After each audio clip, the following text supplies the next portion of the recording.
Dobar dan svima. Krajem novembra 2022. su u Podgorici u Muzičkom centru održani prvi crnogorski Dani Arhitekture. Iskoristili smo priliku razgovarati sa predavačima.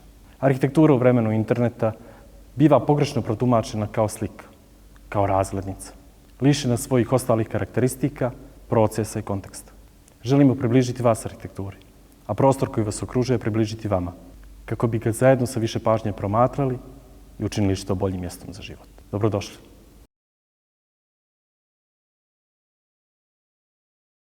Zaha Hadid, arhitekt. Zaista ne postoji internacionalno poznati arhitektonski brend sa ženskim predznakom od Zahe Hadid. Žena koja se u muškom društvu i profesiji izborila za poštovanje, ne odričući se svojih strasti, kroz crtež, konkurs, formu. Nažalost, od 2016. ovaj studio funkcioniše bez Zahinog prisustva. Razgovarali smo sa direktorom njenog studija, koji je sve osim dosadna ličnost. Od čovjeka koji radi 3D modele, preko vođe nekih od najvećih projekata za Zahu Hadid, on svira bas u Red Hot Chili Peppers tribute bandu. Nevjerovatni Maurizio Meossi. Uživajte. Welcome. That is your first time in Montenegro, first time in Podgorica. It is. How everything about the organization of the first day of architecture in Montenegro looks like to you? Oh, well, so far seems everything amazing. I mean, what I really noticed there's quite a large audience, which is brilliant. Is honestly, I mean, I tend to give lectures quite often, and of course, I mean, having an interested audience is the most beautiful thing that can happen. I have to say that I personally found quite interesting also the topic. I think I tried to explain this during my presentation before. The idea of talking about competition, architectural competition, was clearly something that I found really fun in a way, yes. Allow me to say. But I think that is also important. I think that also for the city, I believe that start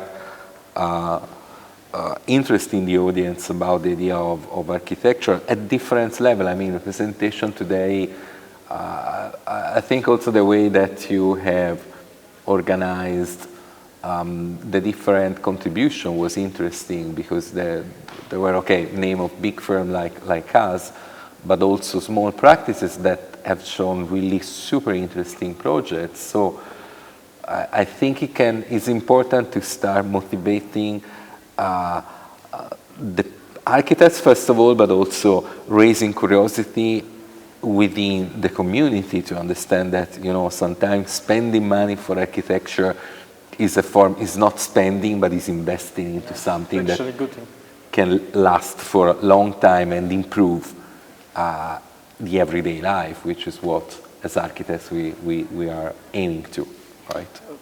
You are in Zaha Hadid architects for more than 20 years. 20 years, precisely, yes. At the beginning as CGI, if I understood correctly, CGI, something like 3D modeling. Stuff like Yep. As I was saying before, at that time, 3D modeling, rendering, etc., was still something a little bit unique, on which the office was pushing and investing a lot. So let's say that I found my place in the company, like being the render and the 3D model man. But then, of course, I evolved into something completely different. Now I'm more technical profile. Then, of course, growing old, you start. You accumulate experience that is most useful to be told to young architects, rather, that can be a lot more experienced now in terms of 3D modeling and parametric stuff, etc. Right? Has anything changed inside your office since 2016, where Zaha Hadid continued to live just to her brand, unfortunately? Well, I may say many things changed, but nothing changed. Meaning, of course, not having her as a physical presence, not having her was quite a dramatic moment. Was a critical moment, even just for a personal point of view, you know. It's even just by saying it was not only about feeling the loss of that person, but also questioning, okay, what do we do now? But I believe that, at least for my personal perspective, it's really the moment in which we have emerged as a team, really a lot stronger than before. Because before, of course, I mean, we were all somehow within below that huge feeling of protection, if you want. I mean, many clients were coming to us directly through her. Now we are responsible of our own, so our success now is entirely in our hand.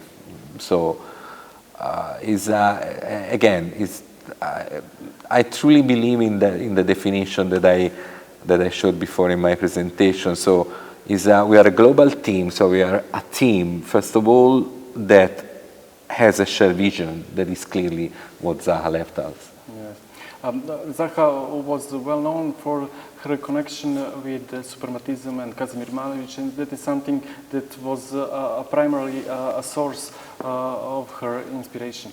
What about your inspiration right now, or Patrick Schumacher, or anyone that is right now at the head of the office? Well, I have to say that my personal inspiration was when I was an architectural student, and I discovered this architect called Zaha Hadid. At the beginning, I didn't even know, but is a lady or a male. And I have to say that after studying her, I also became passionate about suprematism, etc. Not to say that I really follow since the beginning. Inspiration has to be on everything. I mean, Zaha, yes, is this thing about suprematism, of course, was a very strong point on her early years about architecture, but Zaha was amazing because she could find inspiration on everything. Yeah. She was the most modern and young person that I ever met in my life. I mean, she was capable of having intuition about something that was still to happen, and I mean that is also why she became so strong on the idea of developing a lot the digital design, if you want to call it like that, or use of computer. Also, and this is something that I experienced personally, because at the beginning was a way, I mean, she had a way on her own to draft perspectives that honestly was before the renders. So when we started doing renders, what we were trying to do was to somehow get as close as possible to the way that she was painting. Yes, I understand. I mean, if you see the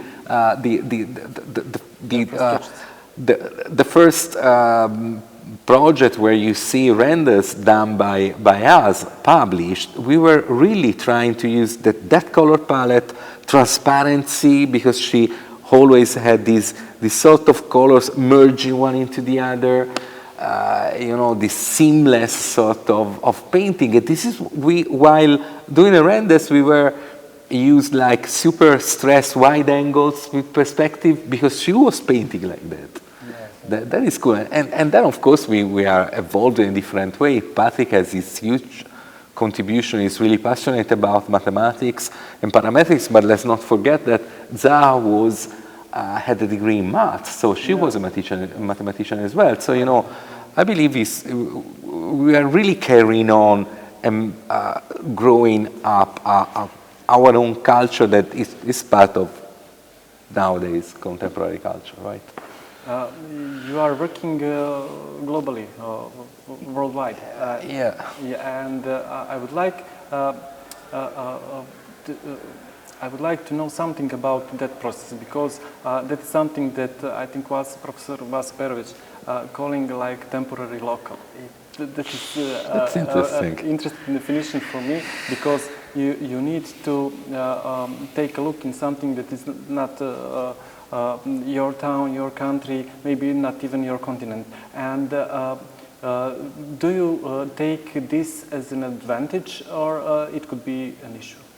It is absolutely an advantage, but something that is really helping us is that, okay, we are a London-based practice, but we have people from 50 different countries working for us. So what usually happens is that there is a specific project in anywhere in the world. It's almost impossible that we cannot have at least one or few people of that country that can work on the project. I mean, I've been working on a project in Singapore with Asian people. I've been working in project in Mexico with a relevant team of Mexican. I've been working for many years in Italy, and we were the local architects and the architect at the same time, because we were all Italian. Yes. Project in Budapest, I had a very, very good lead architect from Hungary. So, this is really helping. And in any way, I believe that the first point is about curiosity. And, I don't even want to get into the conversation of local versus non-local, etc. We are living in a global village right now. We can't really define it anywhere else. So what I think is important is that wherever you go, you don't go there willing to establish yourself, but you make an effort of understanding what is there and try to give the contribution of what you have had the opportunity to be exposed to. This is why I believe that sometimes, as I was saying before, we may be able to give a little bit extra, simply because it's about understanding the condition, but also saying, look, we could do also this.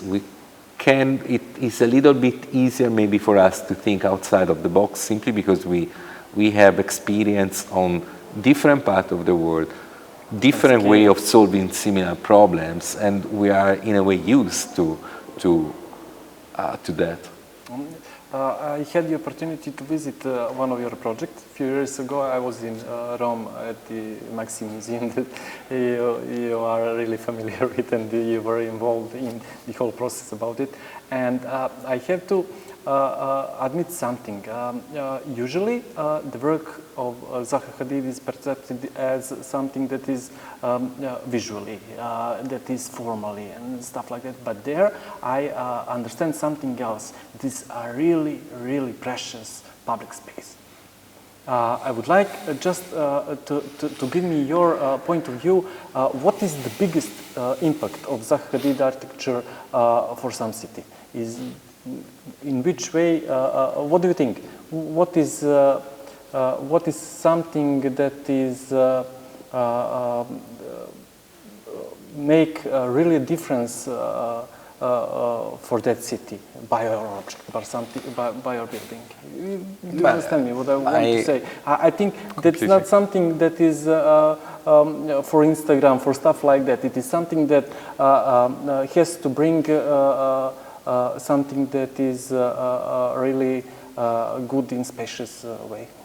Absolutely. I mean, I'm glad that you are mentioning that project, because it's exactly, to me, one of the reasons why that project in particular is successful, because it's not only a really, at least for myself, a really beautiful building that works pretty well in its function, but had also the capability of creating a public space that simply didn't exist before. I mean, I've been living for quite a significant period of years in Rome. That place was nothing. I mean, now is a place where you want to meet. I mean, you give a point, which is more or less the same that happened also with the Renzo Piano auditorium, and also all the open space around. But again, is having the capability of when you approach the project, is not only about fulfilling a brief, it's also having the capability and the way of thinking in which you try to add something else that can be unexpected, but reason of the success of that specific building. Also, this project that luckily enough, will be discovered and disclosed pretty soon in Singapore also. There for us it's about really creating not only an efficient building that works for the purpose of the brief, but I'm pretty sure that once completed, it will be a new place in Singapore where you want to go. I mean, it's really creating a public environment. Space, yeah. Exactly. Maurizio, thank you so much for Thank this you. interview. Thank you. It was a nice It was a conversation. privilege.